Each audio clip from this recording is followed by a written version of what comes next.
Okay. All right. Hello, everyone. I'm super happy that have came this evening to our Tuesday Tea Talk.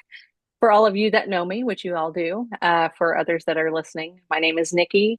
I am your nutritional gardener, and I am here to help you grow your health from the ground up. And I do this by teaching you how to grow your own food that it's nutrient dense, that actually supports your life, the life that you want to live. So tonight on this Tuesday Tea Talk, we are talking all about foraging. And I love this topic because foraging actually, it's really kind of the next step after gardening, or it can be your first step if you're not into gardening. But all of us here are into gardening. So, anyways, foraging basically is learning how to notice what is already growing around you. It is kind of slowing down enough to look at the plants that you walk past every single day, and then realizing that they can actually feed you and help support your body as well. So, you're not going to be an expert after you leave here tonight, by no means, but our hope is that you can be more aware, you can be more curious, and even be more connected to the land that you live on. So, I believe that our guest tonight will be able to help you achieve just that. Her name is Tasha Thompson.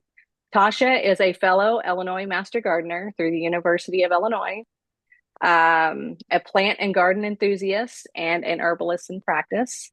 She is also a proud self taught forager. So Tasha truly believes, I'm speaking for her, but I think she truly believes that you don't need a fancy background to start learning about plants. You just need the curiosity and the confidence to ask better questions.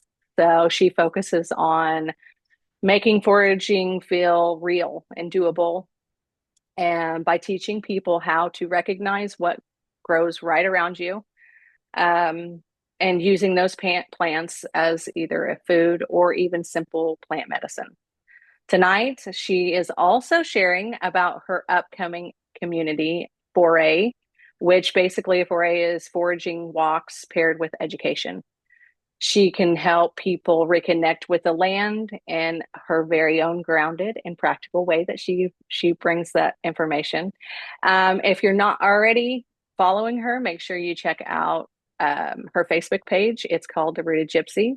So, Tasha, I am super excited to have you on here this evening, and I welcome you. So, tell us all about foraging. Thank you. That was an awesome introduction. I'm happy to be here. I have been talking about this for since we planned it. Yep. As you mentioned, I am self-taught, so I'll just go ahead and kind of get started and talk about how I got into foraging. Um, you always hear our parents and stuff joke about walk to school both ways uphill, and snow up to our waist, and those funny stories.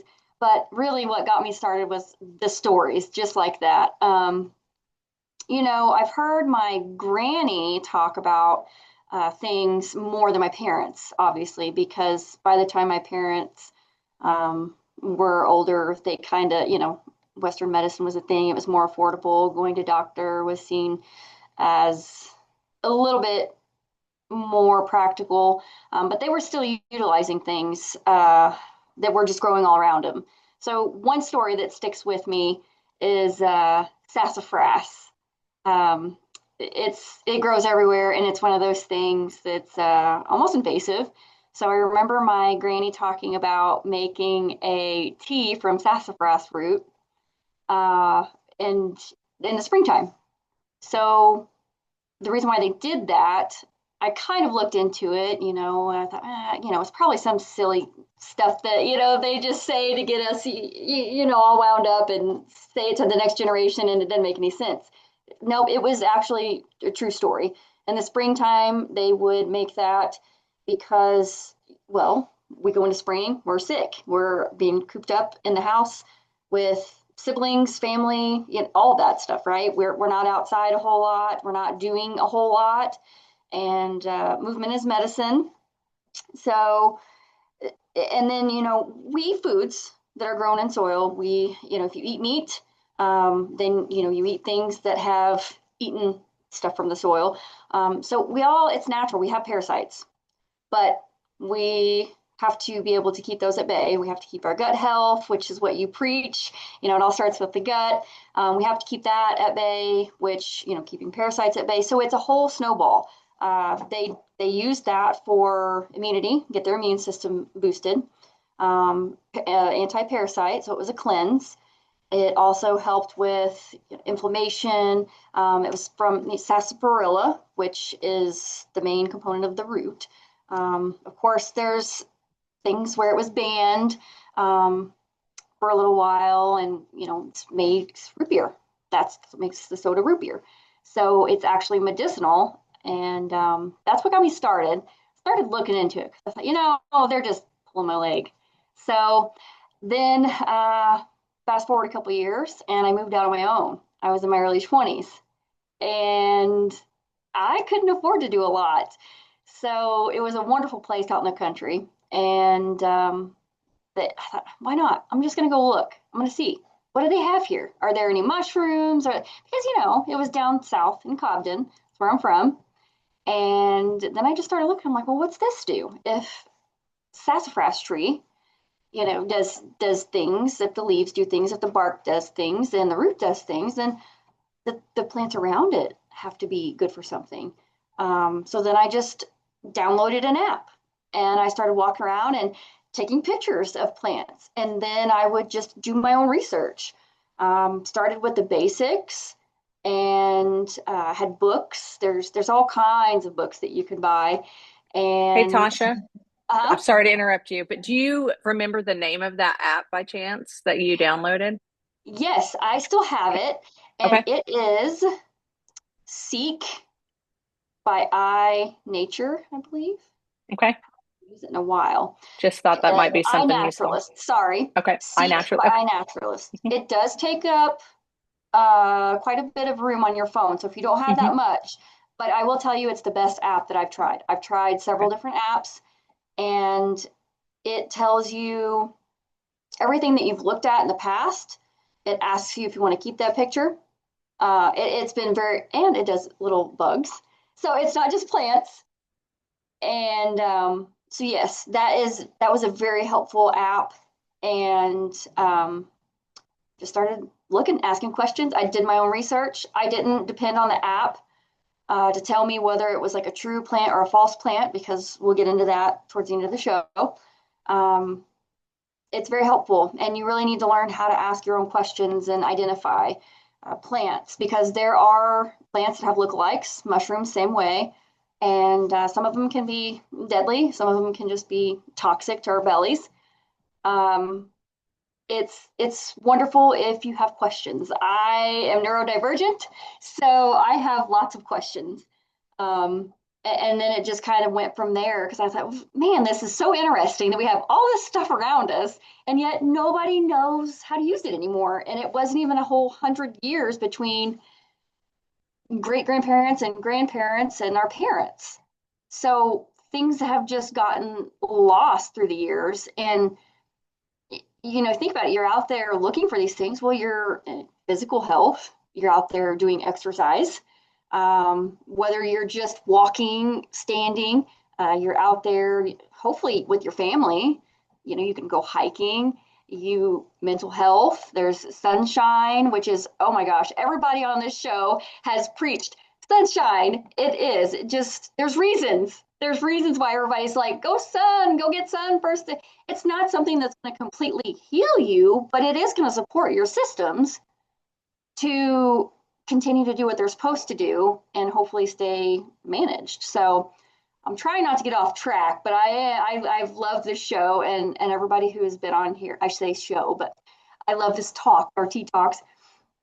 But that's my background and kind of how I got started. So I'm not saying I'm a pro, but you know, and I'm not a doctor. So anything that I say on this show or say that, you know, this herb helps with, I'm not here to say it treats or cures anything. Take it upon yourself, do your own research, ask your own questions. Um, that takes me into the next part. We're going to talk about basic safety and ethics. It kind of goes together, okay? So when you forage, you need to make sure that you first have permission on the property. You need to know what's on that property or what has been on that property. So if you have oil tanks on that property and they're drawing out and it floods, no, that's not an appropriate place to do that because you're just ingesting toxins. Um, Now, if you have someone who has wonderful land that doesn't flood and there's wonderful plants there and trees and it's a great safe place, it's at least 30 foot from the road. I'm just grabbing at a number. Um, there's nothing being dumped there. There's not a lagoon. You've got to think about these things. You want to make sure of that. And if you don't know, don't forage there. Don't harvest there. You can look. You can ask questions. You can take pictures if you have, the clearance to be on the property. If it's on a state property, like a state park or even a national park, you need to look into the regulations because some things like mushrooms you can get a permit for in a state park, and national parks you don't take anything out. I mean, you can get in some big trouble. So don't do that. But it's you just need to know a little bit. And if you don't know, ask. Don't be afraid to ask. I've asked all kinds of questions from the beginning till now. Don't be asking people where their morel spots are at because obviously they're going to take you on like a snipe hunt. So, which is a joke. But if you don't know and you're too afraid to go by yourself, then go with somebody. I want to host forays because I want to get out there. I want to help people. I want families to get out there together. It's not something that needs to be a thing of the past. We need to bring this back to light. We need to be doing this more, using what we have around us. And there's ways that you can make or use these medicinally. Ethically, you really need to be aware of the plants and whether they're invasive or whether they're on an endangered species list. One of them that comes to mind, which is not a plant for beginners, it is on the endangered plant list, and that is, it's usually called ghost pipe, but it's Monotropa. Cassie might be able to help me out here. Uniflora, I think. That is something that it's special. You have to have your jar with specific type of alcohol ready, not like alcohol, but Everclear may work, but it's something that you don't need to worry about until you absolutely know what you're doing. That is something that is protected. Now, something that is invasive, that's great. Get it, take it out. I know the state is trying to get people together in large groups to just harvest like the garlic mustard plant because it's so invasive. That's fine. Take all you want of that stuff. But you do need to know. You really need to know the ins and outs. I don't care if you take a book out there with you. Sometimes the app won't work where you're at. So you need to have backup for that. We're going to talk about 4-season foraging as well, because there are 4 seasons where we live. Sometimes we get them all in one day. Cassie said honeysuckle is a great one. Ooh, I'm sorry, Cassie, I did not see that. Honeysuckle is a great invasive. You can unmute, Cassie. Yeah, Yeah. yeah. So the Japanese honeysuckle, and there's um, one other variety that are really invasive, and that's like you were saying, that's one that you go ahead and forage your little heart out. And you were right on the Absolutely. ghost pipe. You were like spot on with that ghost pipe. That is something, thank you. Yeah, that is one that I want to learn a lot more about. I would love to be able to find it, not to harvest it, but just to see it, just to see where it grows and just learn all about it. But yeah, thank you for that. Cassie is right. The Japanese honeysuckle is super invasive. I actually just learned about this and I'm trying to be a responsible landscaper and also trying to incorporate these plants into my landscaping because there are some that I use medicinally and a lot. So I actually was able to find a specific type of honeysuckle that I think it was the American honeysuckle bush. that's not considered invasive and is okay to plant. So that's the one I have in my yard, and it's beautiful. It's a lot more pretty than the Japanese honeysuckle. So back on the topic of 4-season foraging, you can forage generally all 4 seasons. Again, you just have to know what to look for. I know that I'm not big into foraging in the winter. I'm a fair weather forager. Hate to say that, but I did make some homemade like pine sol cleaner. And of course, I knew someone with white pine and asked if I could, enter their property and told them what I wanted to do. And of course, you don't damage the trees. So if you need to let them know if I was going to harvest the bark, I need to let her know, I'm going to harvest the bark. It could damage the tree. It could allow pests and diseases to enter in easily. You need to let them know. So I told her, I said, I just want the needles. I just want the pine needles. I want to try my hand at making some cleaner. And so I did. And I also made her some cleaner because she allowed me to utilize her plants on her property. So she was very thankful for that. And I said, the only issue I have with this is I need you to report back to me and tell me how the cleaner worked for you and if it was sticky or what. It took 4 weeks minimum to make. It was very easy. I just used white vinegar, the typical kind you get for canning.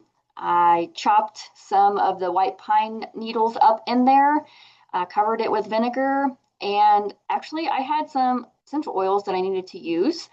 And so I dropped some orange essential oil in there, and it smelled so good and so clean. So there are things that you can forage for in the wintertime. It's a lot more difficult to find in our area. You have to know what you're looking for. I know some saps and resins are very good at healing. Pine is one that is another amazing plant.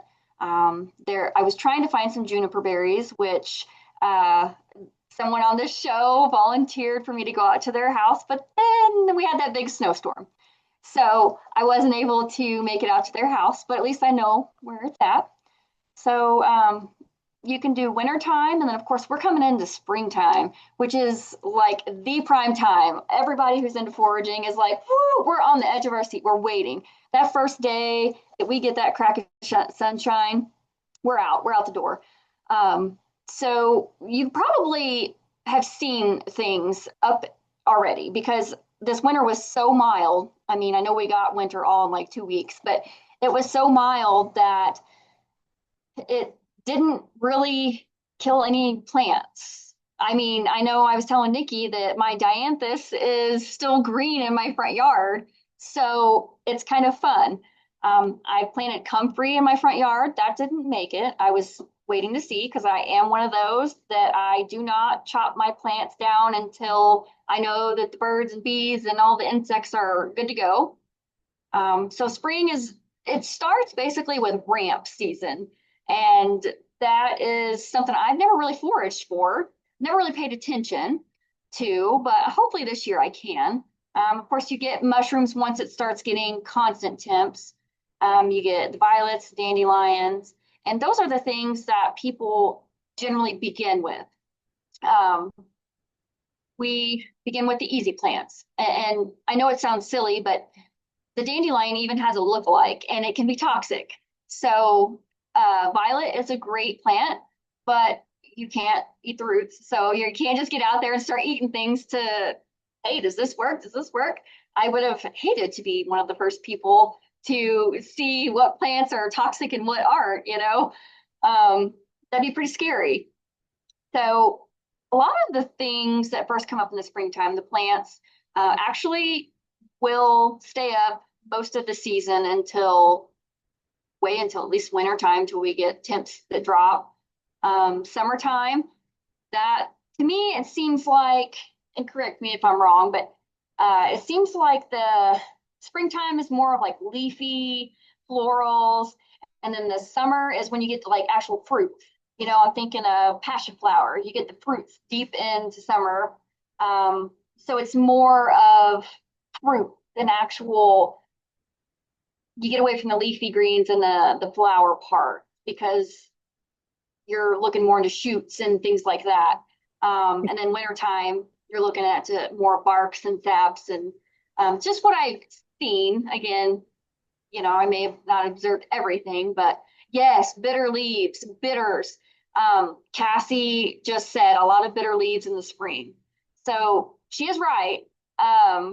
Nikki, what are bitters good for? I'm not sure. Tell me. Oh, okay. Bitters are great. And Cassie, you can chime in too. Bitters are great for like digestion. Okay. I'm sorry to put you on the spot like that. No, that's Um, okay. so I'm trying to even think now. I'm so excited.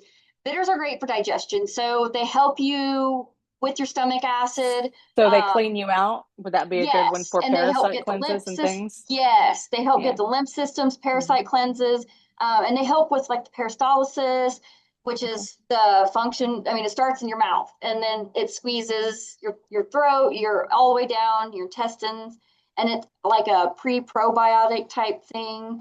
So it all works together.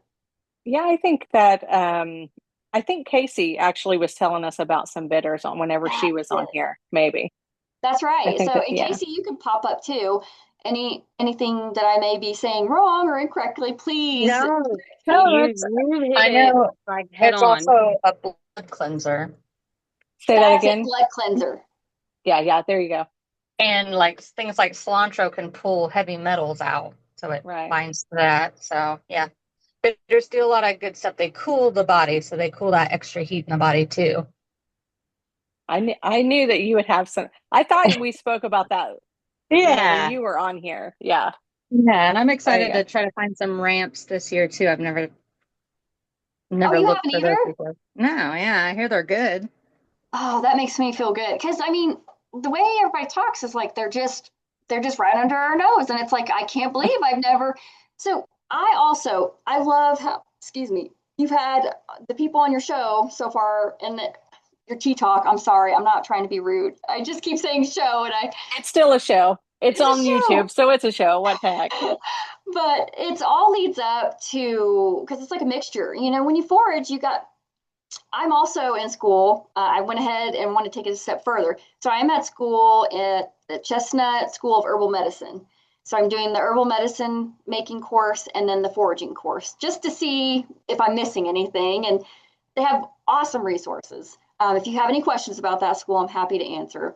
But they have brought up good points where you're very respectful to the land, the spiritual aspect, the whole thing, whatever you believe in, whether it's spiritual, whether you believe in God, you always are thankful to the plants and the land. And thank you for bringing me this bountiful produce, haul. And very thankful, try not to waste it. You're not going to just chop it off and take it home and like, oh, I'm not going to use it and just throw it compost or throw it away. So that's another aspect of it, which I think Casey also talked about with, I'm sorry, Ayurveda. I speak cornbread, so my tongue just doesn't roll like that. But the spiritual aspect is also very much there as well. Um, I'm trying not to talk about too much because like this is my jam and I get so excited about it. I'm not trying to get too in depth, but I do want to talk about some plants here that I have typed up just a little bit about, just enough to get you guys interested in it, to see a picture, which you guys have all seen these. Um, That's okay and because you can give us an advanced course because I'm learning a lot. Like I've never done foraging. I've grown in my garden. Like specifically, I know what I'm growing. So I love this. This is really good so I'm glad that you're okay, just good. starting with the basics because I mean, I'm a nutritional gardener and you're teaching me all kinds of stuff, Tasha. So yeah, we'll have to Well, do I'm an advanced excited. course later, like a Yes, let's beginning, do middle, it. and an advanced. Okay. So Yeah. I'll let you go ahead and share Um, your screen. Before I will share that, I wanted to say, if you are spiritual or you feel that, what I am getting at is if I feel the plants speak to you. So, kind of going off of some previous people you had hosted on here, um, I know I saw tinsel one time driving on the side of the road. And it was just so beautiful. And I'm like, has this been here? Like, does this grow here all the time? I remember messaging a friend and she said, yeah, it's there all the time. It's one of those weeds that's always on the edge of a field, whatnot. She said, it's calling to you because you probably need the healing properties from it. I was like, you just schooled me. Like, and I looked up some properties of tinsel, and I know one of them was anti-inflammatory. And I was like, yep, I have autoimmune diseases as well. I was in the middle of a flare. And so it literally jumped out, was like, hey, I'm here, check me out. So that was what I wanted to get across. I'll go ahead and share now. And we'll make sure that I share correctly.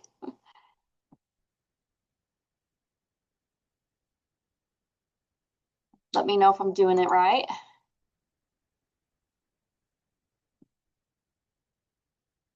All right. Anybody know what this is? I'm sure y'all do. You can unmute yourself or put it in the chat. Come on, guys. We all know what this is.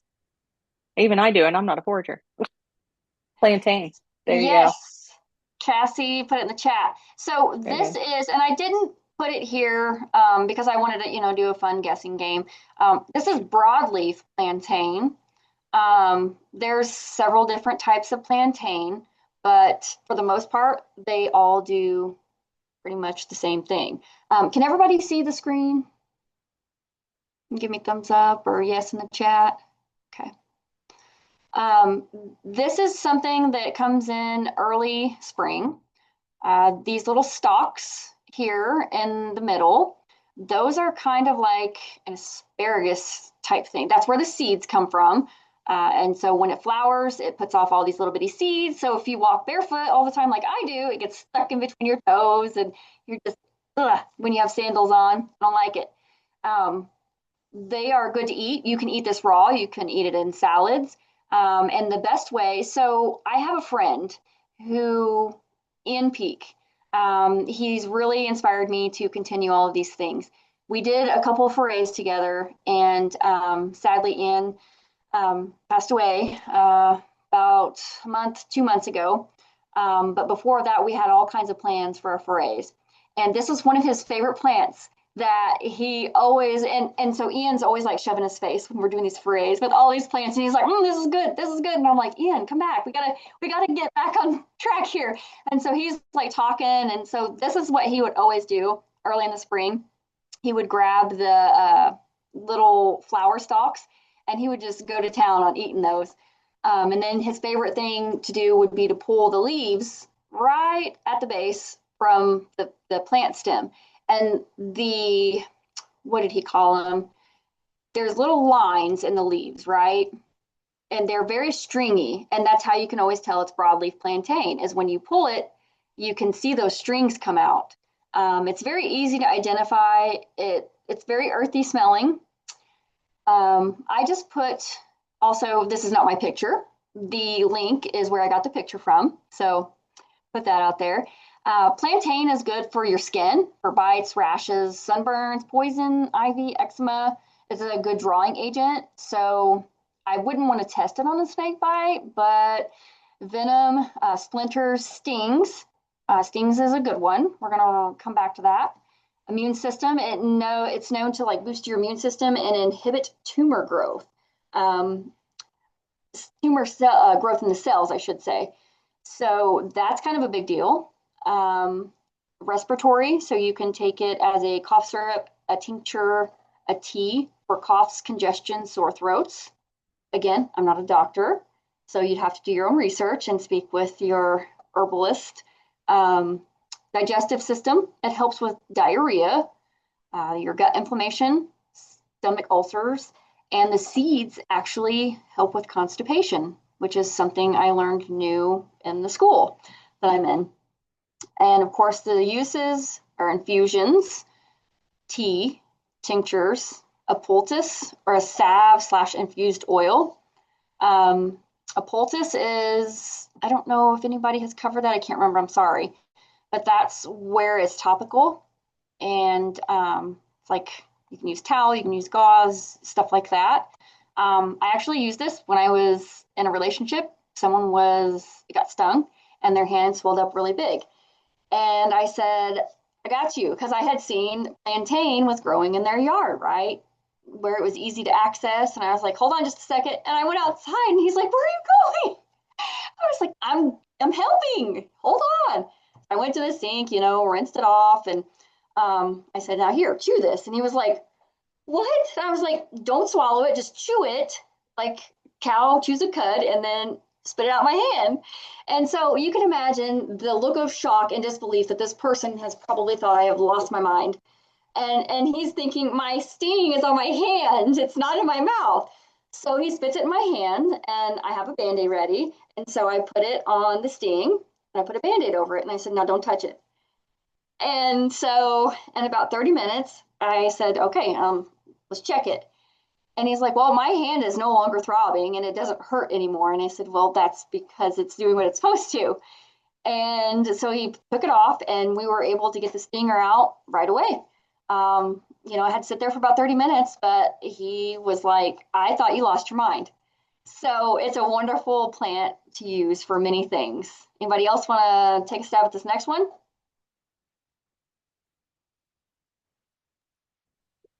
Tasha, you might scroll the screen down just a little bit so they can see it. Like this? I'm not. I see dandelion next. Is that right? Okay. Yeah. Okay, thank you. I Sorry. didn't know if you could see it or if you could see it or not. Okay. It's letting me scroll, yeah. Casey is correct. It's dandelion. A lot of people hate dandelion and they try to eradicate that, right? Mm-hmm. Yes, but this is another one. The whole plant is useful.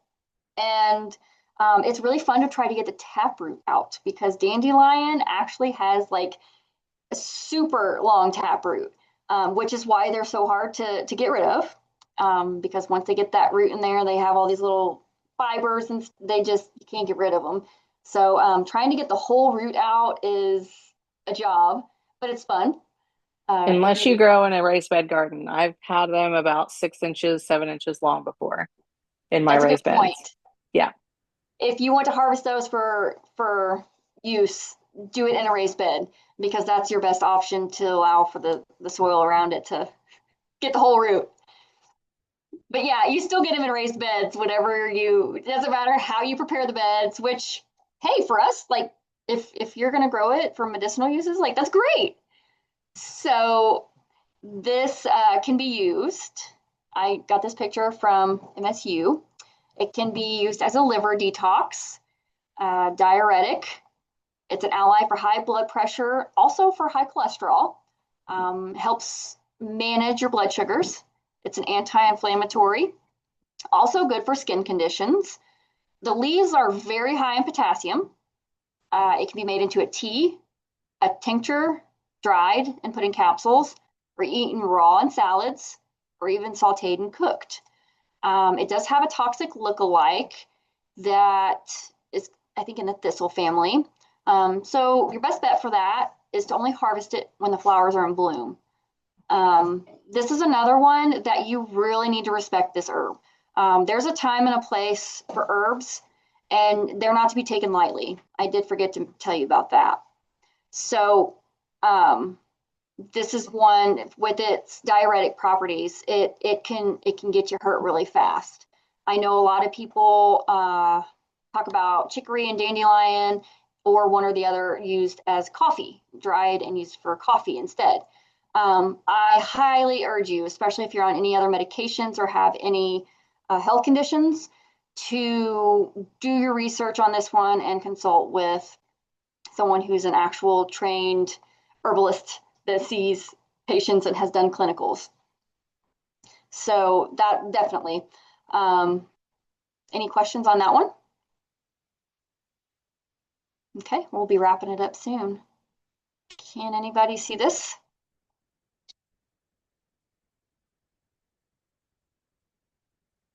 It's another common one. Can you see it on your screen, Nikki? Yes. Yeah, I just am scrolling myself. I believe that you can scroll through, so. Sorry, Harper's up here. Yeah, that's Um, the dandelion or the violet is a cooling plant. I do know that that is one of the first properties that they taught us about in the school that I'm in right now. It's a lymphatic health again. See, a lot of these things that are coming on in the spring, are we seeing a pattern here? Lymphatic health, blood cleanser, skin rashes. I think we're seeing, there's a reason, right? We're just coming out of winter. We have dry skin. We have stagnant lymph because we're not moving, right? Our blood needs to get pumping and flowing. So this is another one that's good for skin rashes, like and hemorrhoids, varicose veins. For digestion, it can be used as a mild laxative. It can be used in teas, infusions, cough syrups, infused oils or salves, or poultices. The leaves contain a mucilage, which is a coating. That's something that's more for like a medium to, expert to start looking at whenever you do medicine, medicinal properties. Harper's dying to show her face.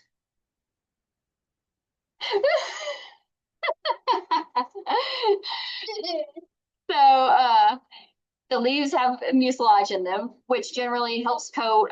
There's different herbs, helps coat your stomach, your throat, or other properties in your mouth.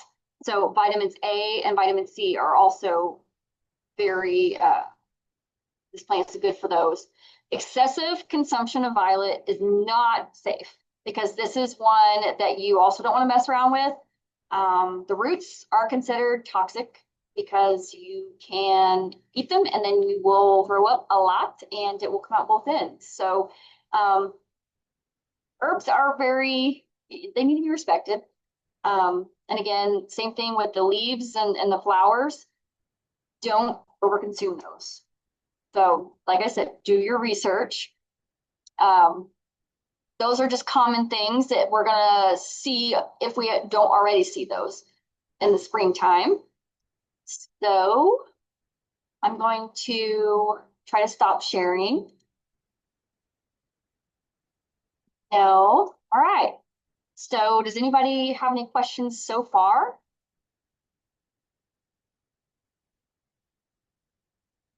Come off mute if you'd like. So many. I have so many questions. Good, I love questions. Yeah. No, I don't even know where to begin, really.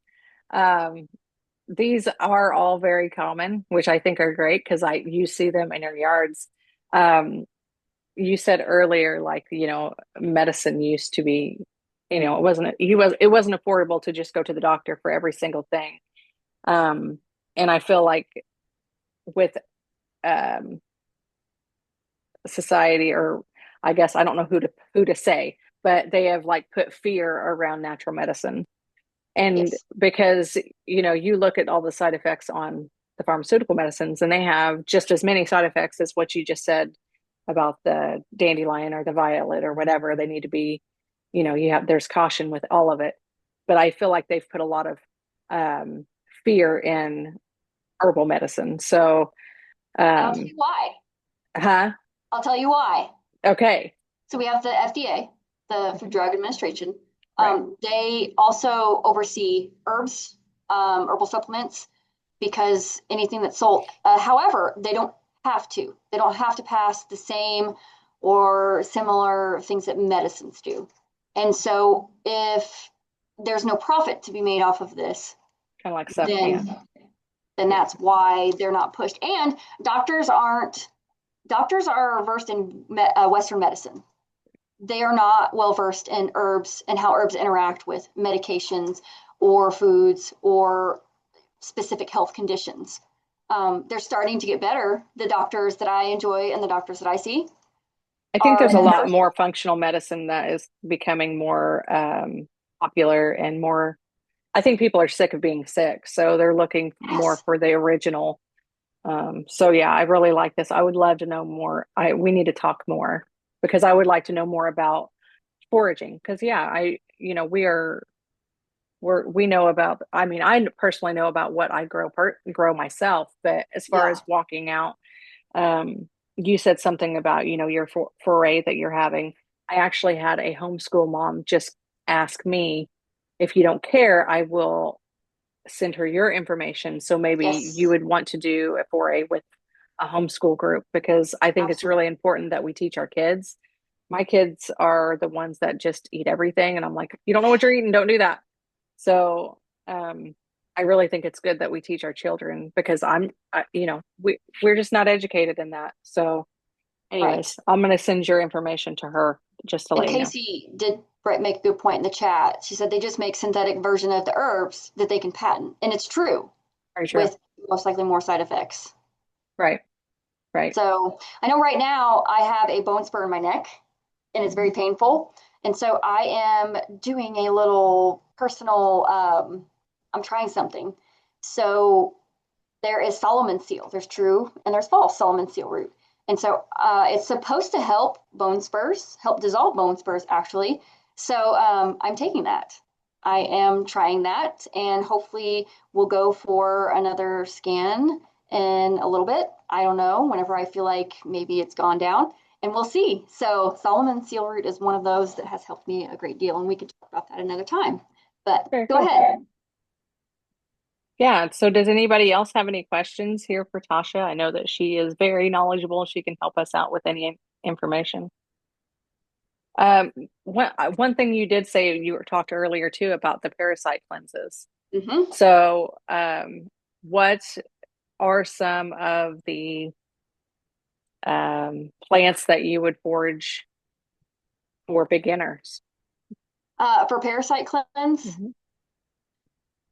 that kind of that's difficult to say for me, because what I like for that and what works for me, you also need a binder, because I felt like I was dying when I did parasite cleanse when they had the die off, which is releasing heavy metals, toxins into my bloodstream. So that was pretty stupid and dangerous. Yeah. Again, that was I did the cleanse and I didn't know what I was doing. Um, but so there's a lot of different things you can do for that. I'd like to, get a little bit more information to narrow it down, because if someone were to try that who has like irritable bowels, irritable bowel syndrome, or something else, I would be more comfortable not giving like a blanket, if you know what I mean. Yeah, Um, yeah. So, I mean, I think it's kind of individual with everybody. I know I've heard things like wormwood and black walnut Wormwood and hull, clove. things like that, clove. Um, but that's kind of at your own risk kind of thing, Yes, right? that's So, exactly what I was gonna suggest. Wormwood, clove, um, and there's two more things in what I do for my cleanse, and it's wonderful. It works wonderful, but you need a binder. And of course, if you take a binder, then you have to be careful if you're taking any kind of medications, because a lot of the binders will cancel out your medications. so I mean, personally, I've never done any of the herbs or anything like that. I guess I do because I eat all the herbs in my garden, but I do more Yep. of a like a 3-day fruit cleanse, and I've actually passed visible parasites that way. Yes. It's So so cool to see when yeah, I hate to say it, but it's so yeah. cool. So that's I mean, that's a whole other topic we can talk about parasite Yeah. cleanses, but that is how I personally have done, just like raw for 3 days, frutivore, and that seems to have worked for me. But I know there is other herbs I just didn't know if there was any like around here that could be thrown in. So, I'm sure there could. mhm. That's not something I've really looked into a whole lot. I'd love to get back with you on that information, just because I have my tried and true, things that Yeah, I enjoy using. So kind of stuck in my way awesome. there. Yeah, there you go. All right. Does anybody have anything else for Miss Tasha? Anything at all? Nope. Okay. Well, before we go, I do want to tell you all about Tasha is going to be hosting a foray. Not for sure the date, correct? Am I right? Right. I'm Okay. trying to I'm trying to look into doing a foray all 4 seasons. And Okay. so we'll be looking, in the springtime, and then I'll have a rain date, of course, because, well, spring. Yeah, so I think that's great. I think we should all encourage the whole community to be involved in that, to see what all that we have around to forage. So you are also going to be hosting a nature board class coming up really soon. Look for it. So I am super happy that you joined us tonight. One more thing, make sure that you guys are signed up for my newsletter, because I'm going to be giving sneak peeks to all of the Tuesday Tea Talk guests for the month of March. I have so far, I am hoping I have 3 really amazing speakers. Um, so make sure you're getting my newsletter every month. And another heads up is real quick, I am going to be hosting a hands-on terrarium workshop the end of March. So tickets are officially on sale now, but I am limiting the spots available. So make sure you grab your ticket while you can. And other than that, I guess I will see y'all next week. I'm not for sure exactly what the topic is for next week. I have not got my schedule in front of me right now, but anyway, I'm super glad y'all came, and I will see y'all next week. Thank Okay? you guys. Yeah. Thanks for coming. Thanks. Bye-bye. Yeah. Bye. Bye bye.